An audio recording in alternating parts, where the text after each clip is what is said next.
Pendant son demi-siècle d'écriture, Pierre-Alain Tache a composé une œuvre poétique vaste et variée.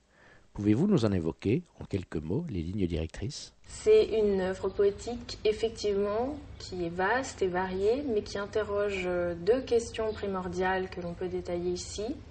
C'est une poétique de l'instant et une poétique du lieu.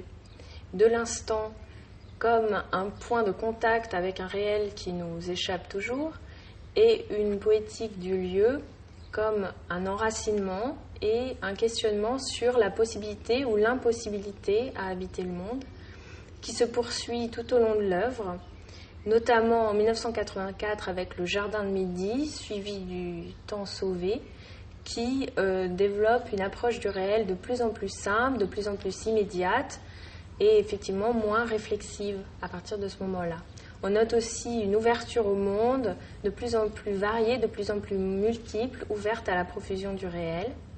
Et enfin, c'est une œuvre poétique et variée parce qu'elle est aussi un long compagnonnage avec des poètes morts ou vivants, de Reverdy, de Gustave Roux à Jacques Rédin, en passant par Jean Follin, avec évidemment une place toute particulière accordée à Pierre-Jean Jouve. À côté de cette pratique littéraire, Pierre-Alain Tache a exercé, non sans ferveur, son écoute avec les musiciens et son regard avec les peintres.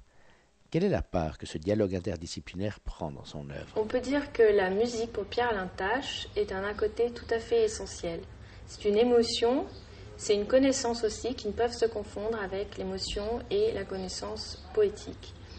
On peut dire que la musique, c'est ce que la poésie ne peut nécessairement pas être, mais c'est ce par quoi elle peut parfois se connaître et se reconnaître. De plus, elle a évidemment des préoccupations qui peuvent faire écho aux préoccupations de la poésie. La préoccupation de la temporalité, la question de l'indicible, d'un maintien d'une ouverture d'un sens, et bien évidemment la question du langage et du chant qui, pour Pierre-Alain Tache, importe particulièrement.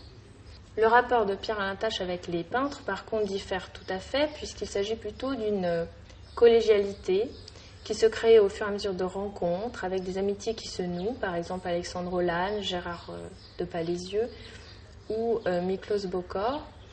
On voit alors naître des attentions marquées, des préoccupations communes, qui demeurent visibles parfois jusque dans le titre des recueils.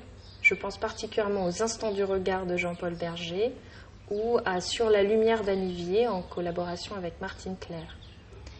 Et enfin, on peut dire que les références poétiques, musicales, picturales qui ponctuent ça et là l'œuvre de Pierre-Alain Tache constituent un troisième élément tout à fait caractéristique de sa poésie. Avec l'instant et le lieu, il faut compter aussi sur la mémoire qui participe à l'écriture, lui apportant profondeur et précision aussi.